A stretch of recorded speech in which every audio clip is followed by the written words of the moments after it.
So discounting and pricing, how do you make that fun in business? The challenge is on. Well, for me, I think of fun as being easy living and taking things easy. Discounting causes the opposite of that. Discounting causes you to work harder for your money. So why is that? Because the difference between what you should be charging and what you are charging, the discount, comes right off of your bottom line. So it means you need to make significantly more sales to cover that. Pricing, where's the fun come in pricing?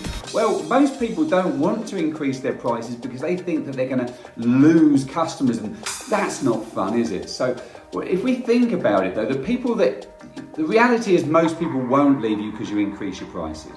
But if they did, the people that will leave you are probably the people who moan about your prices, they don't always pay on time, or they take up all your time. So they're the least favourite customers to work with, probably your D-grade customers, the ones that you want to get rid of anyway. So that will give you more time, but still working for the same amount of income if you increase your prices.